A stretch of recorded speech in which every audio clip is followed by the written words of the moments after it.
주어져서 우리 서부교인들은 많은 성도는 아니지만 우리가 순창에서 오시는 분들도 계시고 또 진안에서 오시는 분들도 계시고 강집사님은 또 저 완주에서 오셨는데 버리셨습니다. 그리고 또 한길같이 차를 타고 30분씩 오셔야 되는 전주 지역에 멀리 계시는 분들이 계십니다. 그러다 보니까 멀리 계시는 분들이 오시는 분들이 많이 계시고, 그래서 오늘은 특별히 이제 유튜브를 열어드리겠다 이렇게 공지를 했습니다. 그래서 못 오시지만은 유튜브를 통해서 같이 예배를 공유했으면 좋겠다.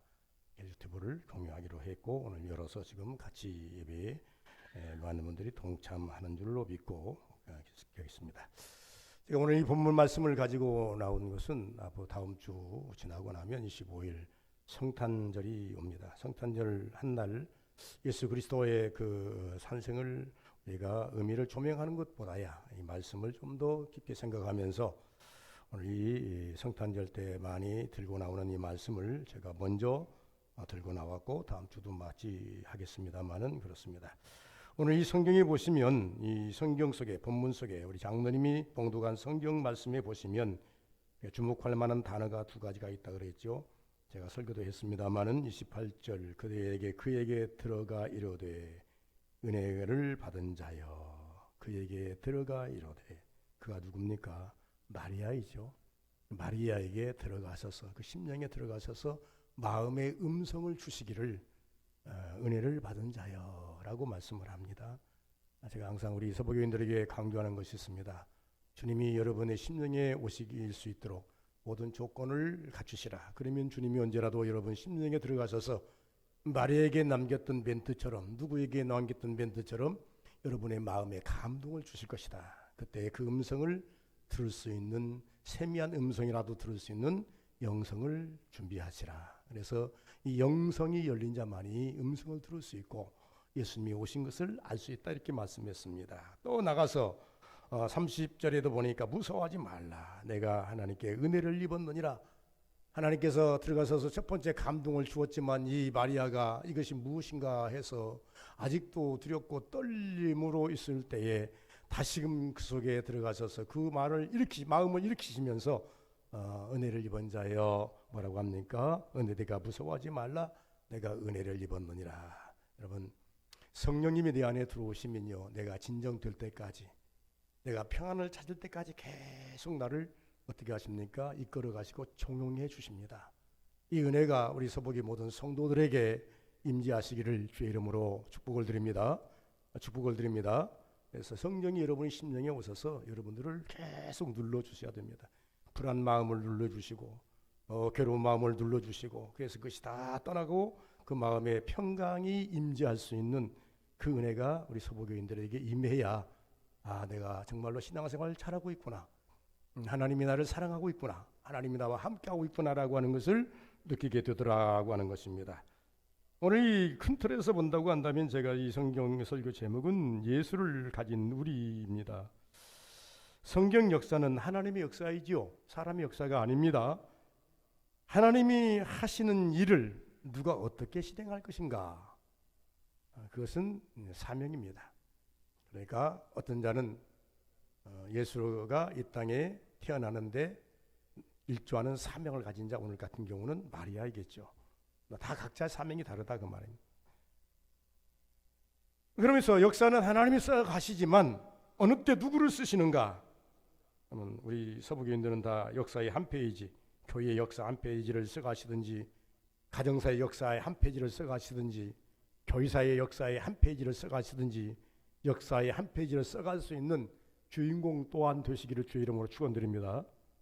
쓰임 받은 자는 주인공으로 남하고 쓰임 받은 자는 역사의 기록이 되는 겁니다. 이렇게 봐야 되겠다라고 하는 것입니다. 신약 역사에 와서 하나님은 예수의 이름을 가진 자와 함께 일하십니다. 신약에 와서 하나님은 누구와 함께 일하시는가? 예수의 이름을 가진 자와 함께 일하신다. 조금 더 소급하면 우리가 예수를 믿는 자와 하나님은 함께 일하십니다. 예수를 믿지 않는 자와는 절대 하나님이 일하지 아니하시는 것을 볼 수가 있습니다. 요한복음 6장에 보면 쫓는 자와 따르는 자가 나옵니다. 예수를 쫓는 자, 이 사람들은요, 기적 예수, 표적의 예수, 이 주님을 바라보면서 빈들에 있으면 빈들에 찾아가고, 또 베다니 집에 있으면 베다니 찾아가고, 그래서 예수님이 가는 곳마다 사람들이 인산 인해를 이루었지만, 요한복음 6장에 와서 하나님께서 이적도 베풀지 아니하고 표적도 베풀지 아니하니까 사람들이 다 실망하고 가버렸습니다. 그러나 예수를 쫓는 자들이 다 지나가버린 그것을 보시고 예수를 따르는 자, 제자들이죠. 제자들을 향해서 예수께서 이렇게 말씀합니다. 너희들도 갈래? 라고 말하니까 베드로가 영생의 말씀이 계시오매 우리가 누게로 가오리까? 우리는 적어도 예수를 쫓는 자가 아니라 예수를 따르는 자가 되어야 됩니다. 예수를 쫓는 자는요, 실망하면 뒤돌아섭니다. 예수를 쫓는 자는요, 내 욕구가 채워지지 아니하면 뒤돌아섭니다. 그러나 예수를 따르는 자는요, 어디까지 갑니까? 골고다 언덕까지 가는 것이고, 예수님이 십자가에 돌아가신 그 십자가까지 같이 갈 수 있는 게 예수를 따르는 자라, 이렇게 말씀하고 있습니다. 예수를 따르는 자는 어떻게 따라갔습니까? 그들이 예수를 따라갈 때 영생의 말씀이 계시오매 우리가 누게로 가오리까? 뭘 따라갔어요? 표적과 기적이 아니라 말씀 따라갔다는 얘기예요. 말씀 따라갔다는. 여러분은 말씀을 잘 인지하셔서 말씀이 그런가 하여 상고도 해봐야 되겠지만은, 말씀이 어떻게 내 안에서 역사하시는가를 여러분 측정도 해봐야 되겠지만은, 말씀 따라 사실 때 행복한 줄 믿으시길 바랍니다. 그래서 우리는 적어도 예수를 가진 자가 된다. 따르는 예수를 이제 따르는 자가 아니라 더 나아가서 적극적인 의미에서 오늘 이 본문에 보면 예수를 가진 자, 오늘 본문에 두 여인이 나오죠. 하나는 누굽니까? 엘리사벳이라고 하는 여인이 나오고 또 마리아라고 하는 여인이 나옵니다. 이 엘리사벳이라는 사람은 사가랴 누구냐 그러면 제사장입니다. 제사장의 아내로서 결혼을 했는데 오랜 동안 아이가 없습니다. 오랜 동안 아이가 없다 이렇게 말하고 있습니다. 그런데 그 사가랴에게 성령이 나타나셔서 좋은 메시지를 줍니다. 내게 잉태했다. 그래서 이 사가랴에게 이제 하나님이 함께 하시는 그 징표를 주시고, 마리아에게, 요셉과 아직은 결혼하지 않았지만 정혼한 여인입니다. 잉태했다. 너는 예수를 가졌다. 이렇게 말합니다. 그러면 자, 엘리사벳은요, 너에게 잉태했다라고 하니까 너무나 기쁜 거예요. 벅찬 가슴을 억누를 수가 없어가지고 이것을 갖다 믿지를 못하니까 하나님께서 사가랴 입을 벙어리를 만들어 버렸어요. 만들어서 아이가 태어날 때까지 말을 못하게 만들어 버리지 않습니까? 그런데 마리아에게 나타나서서 야, 너에게 예수가 태어났다 그러니까 마리아는 무섭고 두려운 거예요. 현실적으로 그렇습니다. 왜? 이 엘리사벳은 결혼해서 결혼의 결과물인 아이가 없으므로 고민하다가 하나님께서 선물로 주시니까 너무 기쁜 것이고, 이 마리아는 정혼만 했을 뿐이지 남자를 알지 못하는 그러한 상태로 있는데 자기 몸에 잉태되었다 하니 두렵고 떨릴 수밖에 없는 것 아니겠습니까? 현실적으로 본다고 한다면. 그래서 마리아는 두렵고 떨립니다. 사가랴도 성령이 함께하는 자입니다. 마리아는 성령이 함께하는 것을 넘어서 예수가 네 몸 안에 있다 이렇게 설명을 해줍니다. 오늘 제가 설교하는 내용은 예수를 가진 우리 1장 13절에 보시면 이렇게 말하는, 천사가 그들에게 이르되 사가랴여 무서워하지 말라. 너의 간구함이 들린지라 내 아내 엘리사벳이 내게 아들을 낳아 주리니 그 이름을 요한이라 하라. 너도 기뻐하고 태어남을 기뻐하리니. 기쁨이라는 말이 계속 나옵니다. 그러나 성령으로 잉태됐다 이렇게 이야기하지 않습니다. 그러면 하나님께서 이 엘리사벳은 어떻게 해서 이처럼 은혜를 입었는가? 은혜를 입은 방법이 여러 가지가 있겠습니다만은, 그러나 그 쭉 나가서 무서워하지 말라라고 이야기하시면서 말씀을 하시는 그 말씀 속에서 우리에게 주신 건 네 기도가 하늘에 상달되었느니라 라고 말합니다. 13절 너의 간구함이 들린지라. 여러분, 결혼하고 아이가 없으니 얼마나 많이 기도를 했겠습니까? 그래서 엄청난 기도를 많이 했어요. 그런데 이미 자기들에게 있어서는 더 이상 소망이 없는 그 시점에 세례 요한이 아이가 있다고 하니 깜짝 놀라지 않습니까? 이것은 어떻게 보면 우리가 창세기로, 모든 성경은 창세기로 들어가서 풀으면 답이 있다 그랬습니다. 창세기에 보시면 아브라함의 고백이나 비슷하지 않습니까? 아브라함이 원할 때는 하나님께 주지 아니하다가 아브라함의 힘으로서는 도저히, 사라의 힘으로서는 도저히 이제 생산 능력이 없는 그러한 지점에 하나님께서 아브라함에게 말하기를 너 이제 내년에 아이를 안으리라. 그러니까 무슨 말씀이십니까? 하나님, 내가 노몽들습니까? 나는요 나이도 많고 내 안에 살아도 이미 단수가 되어서 이거 불가능한 거예요. 과학적인 근거를 대고 의학적인 근거를 대고 그런 것을 댑니다. 여러분, 하나님이 하시는 일 우리는 의학으로 풀면 안 됩니다. 과학으로 풀면 안 됩니다. 영으로 풀어가야 됩니다. 믿음으로 풀어가셔야 됩니다. 그렇다고 한다면 풀리지 않을 것 아무것도 없습니다. 못 풀 문제가 없어요. 그래서 하나님 앞에서는요 못 풀 문제가 없습니다. 인간들은 때로 갔다가 과학을 대입하다 보니까 과학적인 근거가 없는 거예요. 과학으로는 안 되는 거예요. 또 의학적인 근거를 갖다 댑니다. 의학적으로는 지금까지 이런 일이 없었다는 거예요. 그래서 가끔씩 우리 한국교회에 어떤 질고에 노출이 돼서 힘들 때에 기도해서 병이 나은 사람들이요 가서 보면 의사들이 가운뚱합니다.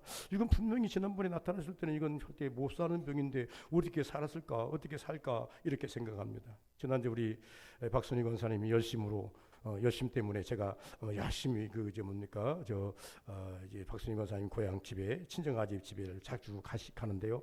여러분도 나보고 자꾸 한번 오시면 좋겠다고 그래서 내가 갔습니다. 거기 시골 교회에 목사님 계시는데 목사님 모시다가 기도하면 될 텐데 왜 나를 자꾸 부르시는가?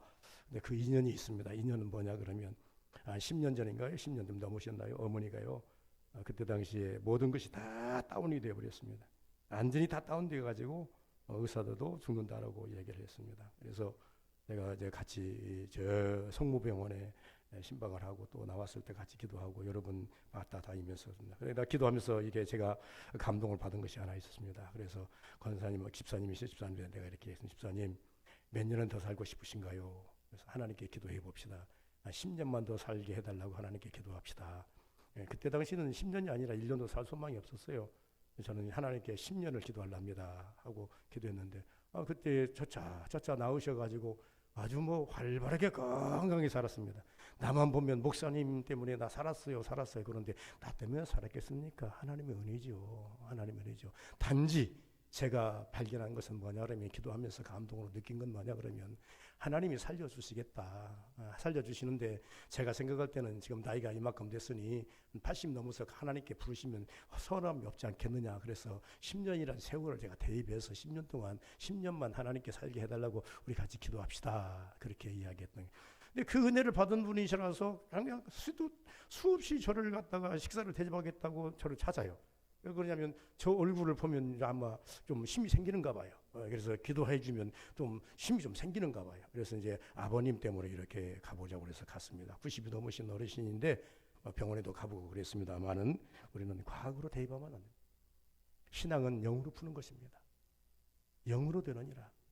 스가랴에서 말씀한 힘으로 되는 것이 아니라 능으로 되는 것이 아니라 하나님의 영으로 하나님의 신으로 되는 것이니라. 어찌 하나님의 일을 과학으로 풉니까? 어찌 하나님의 일을 의학으로 풉니까? 어찌 하나님의 일을 쪽박 같은 내 머리로 셈하고 가려고 합니까? 이것은 어리석은 자의 모형이라고 하는 것입니다. 그래서 오늘 이 스가랴가 말하자면 기뻐요. 그래서 나는 나이 먹었고 그러니까 그러지 마라. 성령이 하는 일을 왜 그렇게 네가 자꾸 그걸 토를 다느냐? 그러면 때로 하나님 말씀에 대해서 너무나 디스를 하고 자꾸 아닙니다라고 하면요 하나님께서요 뭐라고 하는지 아십니까? 여러분 책망이 옵니다. 책망받지 않는 여러분 되시기를 바랍니다. 그냥 어느 정도 가다가는 어느 정도는 버틸 때가 아니에요. 버티세요. 하나님 나 같은 죄인이 어떻게 해요? 내가 어떻게 그런 일을요? 이렇게 버티다가 그래도 하나님께서 강하게 여러분을 푸시하고 밀고 들어오면 주여 주의 종이 듣겠나이다. 나 같은 종이 무엇이라고? 내가 누구라고? 하나님 이런 은혜를 내게 주십니까? 라고 은혜를 받아들이시길 바랍니다. 오늘 이 사가랴도 그렇지 않습니까? 하나님께서 이렇게 말씀하니까 그걸 가지고 기쁘게 받아들이지 않습니까? 하나님의 은혜이면 따라합시다. 하나님의 은혜이면 기쁨으로 받자. 하나님의 은혜이면 크게 하세요. 하나님의 은혜이면 아멘으로 받자. 아멘입니다. 아멘으로 받으면 되는 거예요. 그런데 이 문제는 본문 속에 보시면 마리아는요 아직도 받을 준비가 되어 있지 않아요. 그래서 계속 두려워하고 무서워하고 계속 밀어내는 거예요. 나에게 어떤 그런 일이요? 나에게 왜 이런 일이요? 이렇게 말합니다. 그래서 이 엘리사벳과 달리 나왔다. 그래서 오늘 설교 예수를 가진 자 자체 예수를 가진 방법은 37절에 하나님의 능력이라고 말합니다. 마리아가 깜짝 놀라서 여러 말을 할 때에 37절 대저 하나님의 모든 말씀은 능하지 못하심이 없느니라. 아멘입니다. 아멘입니다. 아멘 하십시오. 하나님의 대저 하나님의 모든 말씀은 모든 말씀이에요. 어떤 말을 하든지 간에 모든 말씀은 능하지 못하심이 없느니라. 아멘입니다. 믿으라는 거죠. 야, 너 과학으로 풀지 마. 의학으로 풀지 마. 너 어떤 어제 사람의 어떤 기도로 풀지 마. 하나님의 말씀은 모든 것을 아멘을 받으면 돼. 우리 성도들은요, 아멘을 잘 하셔야 돼요. 그래서 고린도전서 보니까 하나님의 말씀은 얼마든지 이해가 되니 그러므로 아멘하여 하나님께 영광을 돌리느니라. 아멘은 잘하는 사람이요, 은혜 받게 돼 있어요. 아멘 잘하는 분들이요, 이 기적도 체험하고 이적도 체험하고 피적도 체험할 수 있어요. 노면 잘하는 사람이 아무것도 받을 수 없는 거예요. 예, 그럴 수밖에 없다 그 말입니다. 우리가 찬송가에 보면 나 같은 죄인이 용서함 받아서 주 앞에 옳다함 얻음은 확실히 믿기는 어린 양 예수의 그 피로 우리가 구속 얻었다고 고백하지 않습니까? 바울이 말합니다. 내가 나 되면 하나님의 은혜라. 바울이 고백하는 이 고백 속에 무엇을 우리가 볼 수 있습니까? 내가 어찌 나 같은 살인자가 주의 제자가 될 수 있는가? 어찌 나 같은 예수를 핍박하는 자가 주의 제자가 될 수 있는가? 마리아도 똑같은 말을 합니다. 어찌 많은 사람, 좋은 사람, 잘난 사람, 부자인 사람, 미인 이런 사람을 놔두고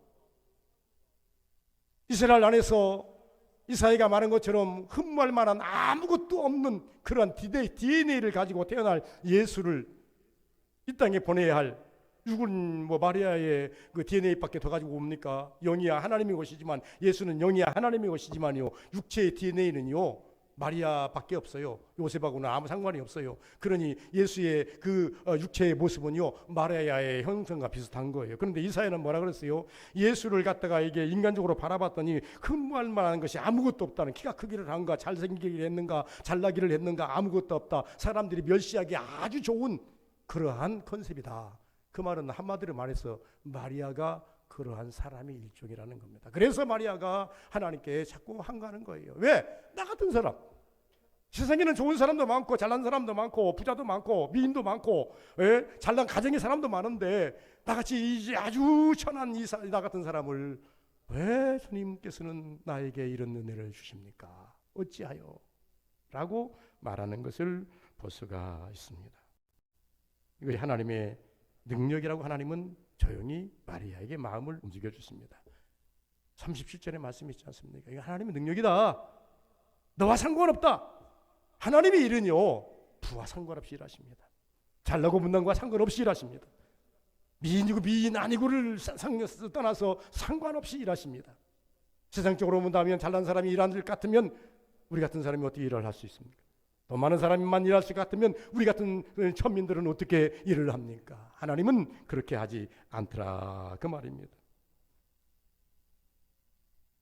하나님이 하시는 일, 하나님이 할 수 있는 일은 남에게나 주시는 것이 아니라 예수 이름을 가진 자에게 주시게 되어 있다. 예수를 마음에 가진 자에게 하나님께서는 함께 일하신다는 것입니다. 두 번째는 예수를 내 안에 가졌으면 무서워할 필요가 없다고 성경은 말씀합니다. 예수가 내 안에 있다면 무서워할 이유가 없다. 30절에 보면 이렇게 말하잖아요. 천사가 이르되 마리아여 무서워하지 말라. 내가 하나님의 은혜를 입었느니라. 은혜가 누구라고? 예수입니다. 네 안에 예수가 있느니라. 무서워하지 말라. 이 말을 조금 우리가 성경적으로 문자적으로 이 문맥적으로 우리가 밝혀서 드러낸다면 무슨 말인고 하니까 내가 너를 보호하는 것이 아니라 네 안에 있는 예수를 보호해야 되기 때문에 너는 걱정할 것이 없다. 여러분, 주 안에 있는 나에게 딴 근심이 있으랴, 이 고백을 합니다. 그 찬송할 때마다 우리가 어느 에 있는 것입니까? 주 안에, 내가 품 안에 있는 그러한 감성을 느낍니다. 주 안에 있는 나에게, 어떤 때는 주의 영역 안에 있는 나를 발견합니다. 이 찬송을 교회에서 혼자 그만 기도하면서 부르면요, 이 교회 안에 성령의 은혜가 가득 차 있는, 나 홀로 주님의 은혜 안에 내가 이렇게 이제 품어 있는 것을 우리가 느끼곤 합니다. 그래서 이 찬송을 부를 때에 많은 감동이 일어나게 되는 것입니다. 예수께서 성령께서, 하나님께서 말씀하십니다. 마리아야, 무서워하지 말라. 네 안에 네가 은혜를 입었느니라. 너를 내가 보호하는 것이 아니라 네 안에는 예수를 보호하기 위해서 너까지 보호한다. 그러면 우리가 예수를 가지면요, 예수 이름을 가지면요, 예수 이름 때문에 하나님께서 우리를 보호해 주십니다. 내가 잘나서 나를 보호하는 것이 아니라, 여러분이 무슨 폼이 있어서 다른 보호하는 것이 아니라 예수를 내가 가졌으므로 보호한다, 이렇게 말하는 것입니다. 나를 지키신다는 것입니다. 그러면 마리아에게 닥친 위기가 무엇일까요? 마리아에게 닥친 위기는 우리가 밀어보건대, 우리가 저 좁박한 쌀막한 이 상식으로 밀어보건대, 산성적으로 볼 때 세 가지라고 저는 봅니다. 하나는 뭐냐면요, 파운의 위기입니다. 마태복음 1절 보니까 가만히 끊고자 하여 마리아 요셉이 자기 아내가 배가 불러오는 것을 보고, 나는 저 여인과 잠잔 적도 없는데 왜 저 아이가 지금 이게 배가 불러오는 거야? 이거 부정한 일 하는데 내는 의로운 사람이라 저 사람을 갖다가 드러내놓고 저 사람 부정한 일 했습니다 해버리면 이 여인 당장 돌에 맞아 죽으니까 가만히 파혼해버려서 밀어내버리려고 하는 그런 마음을 가지고 있을 때 천사가 요셉에게 나타나서 말하지 않습니까? 요셉아, 네 아내 마리아 데려오기를 두려워하지 말라. 이것은 사람으로 된 것이 아니라 성령으로 된 것이니라. 그래서 마리아 입장에서 본다면 파혼의 일기입니다. 두 번째는 뭐냐면 죽음의 일기입니다. 당대는요, 간음하다. 간음이라는 건 뭐냐면 다른 남자와 이제 정혼한 여자가 다른 남자와 어떻게 해서 아이를 가지면 그것은 부정한 행위라 해가지고 돌로 맞아 죽습니다. 율법에 의해서 돌에 맞아서 죽어야 합니다. 그리고 더 나아가서 이 아이를 낳는다 할지라도 이것은 후의 일이지만 예수님이 나서 2년도 채 되지 않았는데 헤롯이 발칵 뒤집어가지고 어린아이를 다 죽이려고 쫓지 않습니까? 그때도 하나님께서 이 요셉과 마리아에게 무엇을 명하십니까? 야, 헤롯이 네 아이 예수를 찾는구나. 빨리 애굽으로 내려가라. 그래서 애굽으로 내려가지 않아요. 피하지 않습니까? 그러므로 하나님께서 이렇게 말합니다. 예수가 내 안에 있으면 무서워할 필요가 없다. 왜? 하나님께서 우리를 지키신다. 우리는 예수를 가진 우리는 다소 이제 여러 가지 불편한 것들이 있을 수 있습니다. 이 영적인 것을 떠나서 우리가 이 땅에 살아가면 예수를 믿는 우리가 어떤 때는 예수 안 믿는 자보다 더 건강이 약한 사람도 있습니다. 예수 안 믿는 자들보다 더 가난한 사람도 있습니다. 더 환경이 노출돼서 열악한 사람도 있습니다. 그리고 난 더 힘든 세상을 살아가는 사람도 없지 않아 많이 있습니다. 예수 믿는 사람이 모두가 다 부자요, 모두가 다 건강하고 모두가 다 지혜롭고 모두가 다 성공해 버린다고 한다면 이 땅에 예수 안 믿는 사람 누가 있겠습니까? 제가 항상 이 부분에서 말씀을 드립니다. 하나님은 육과는 전혀 관심이 없습니다. 내가 병들든지 내가 가난하든지 그것이 아니라 네 안에 예수가 있느냐 없느냐, 네가 정말 천국 백성이냐 아니냐, 이것을 따지시지 영을 중히 여기시지 육을 주님께서는 중히 여기지 않습니다.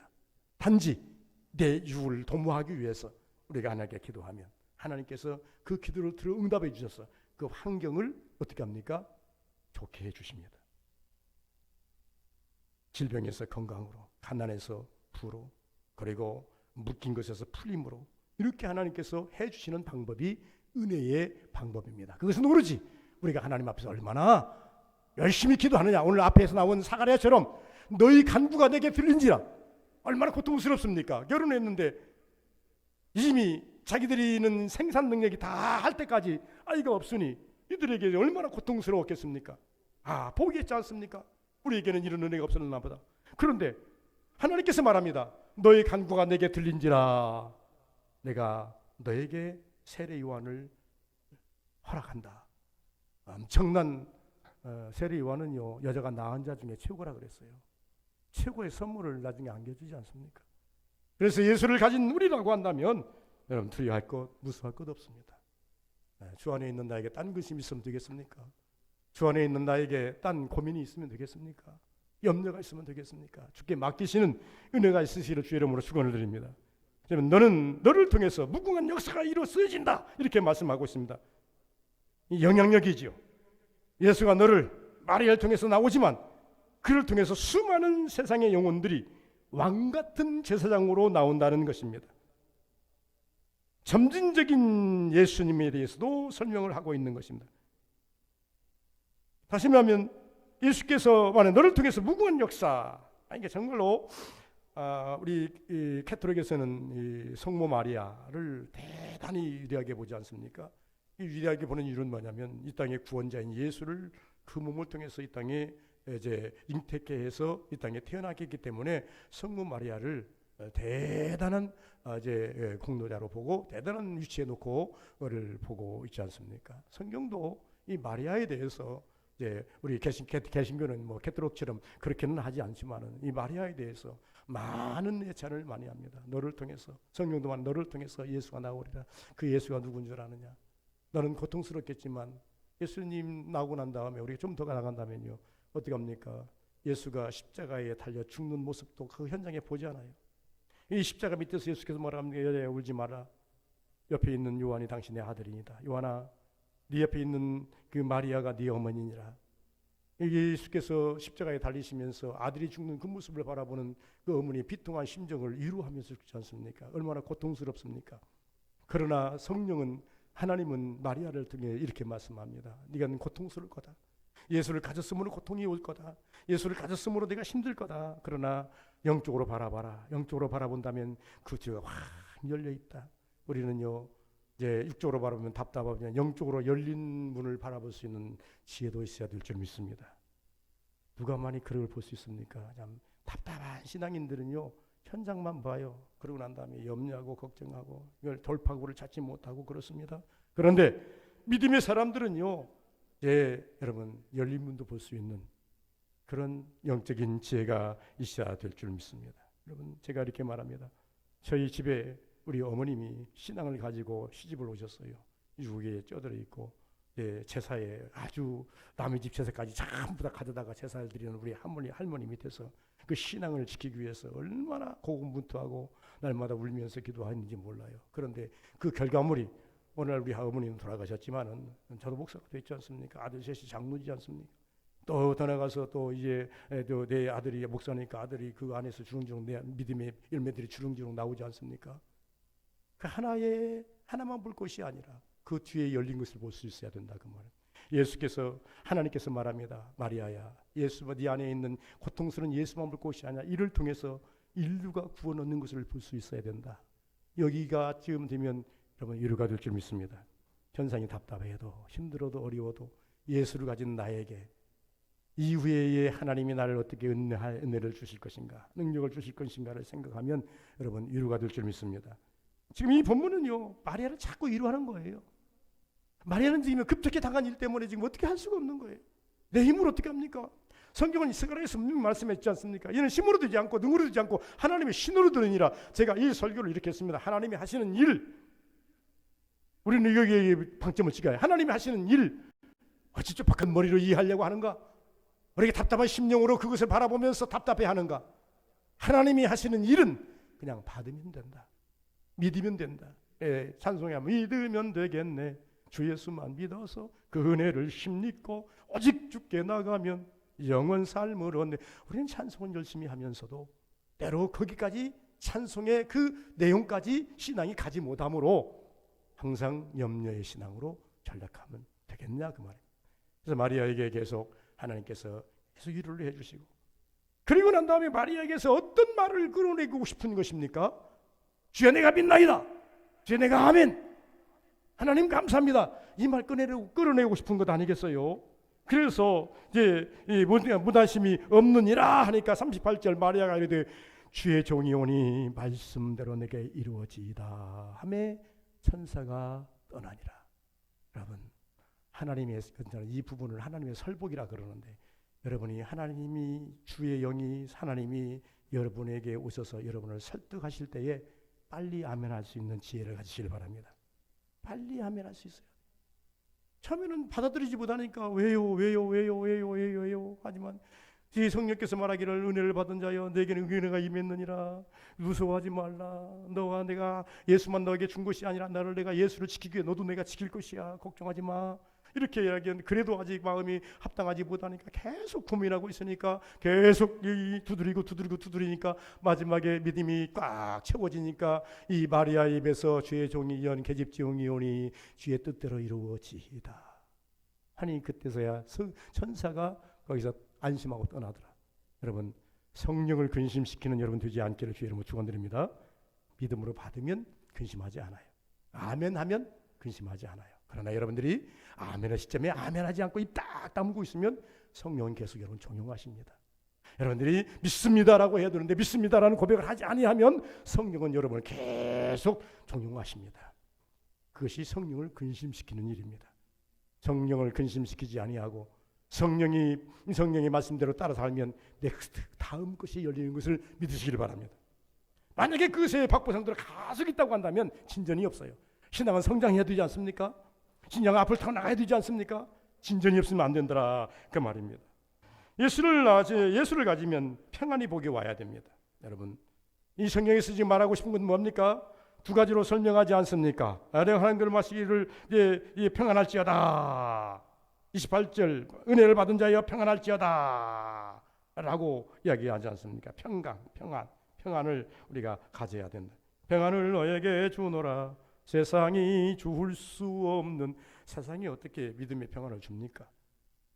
믿음은 세상에 평정을 할 수 있는 은혜를 끼칠 수 있지만 세상은요 믿음에 관해서 평안을 줄 수가 없게 되어 있다 그 말입니다. 은혜를 받는 자에 평안할지어다. 예수를 믿는 우리가 때로 불안할 때가 있습니다. 불안은 내 안에서 일어나는 것이 아니라 밖에서 자꾸 안으로 밀고 들어오는 요소들입니다.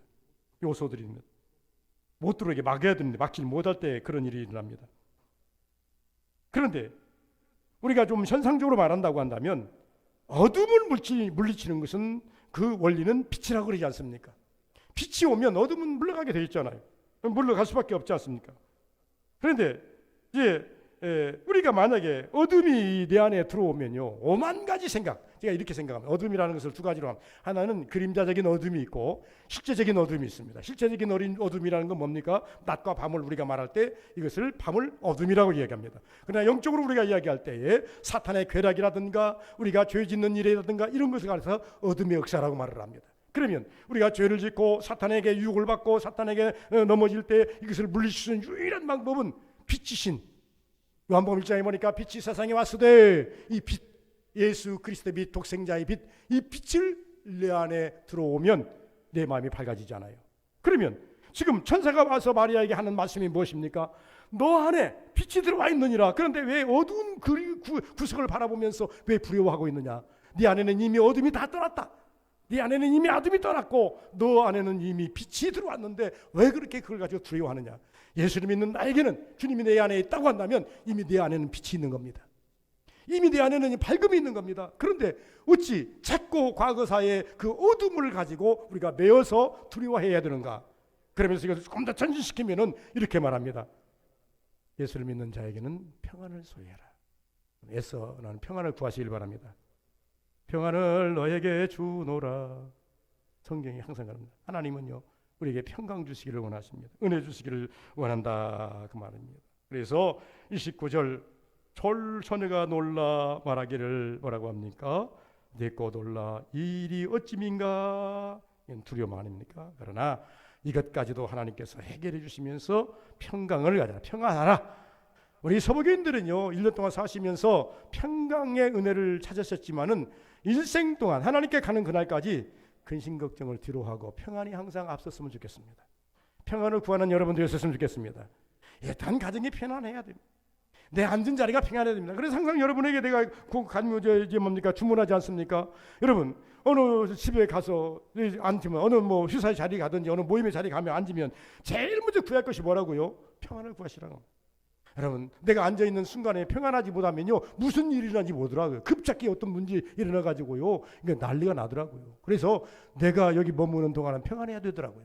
평안해야 대접도 받고 평안해야 그에게 영향력도 끼칠 수 있고 평안해야 내가 받아오는 것도 있지 가자마자 그냥 그 집에 뭐 분란이 일어나 버리고 무슨 일이 생겨 버리고 그래 버리면요, 이거 좀 문제가 되더라. 그래서 여러분 어느 장소에 가든지 먼저 가서 앉으면 주여 평안하기를 원하노라. 여러분 항상 기도하라고 그러지 않습니까? 이제 그저께 이제 제가 어디를 갑니까? 저기를 이제 우리 이제 시골집에 가기 위해서 이제 열심히 차를 몰고 가는데요.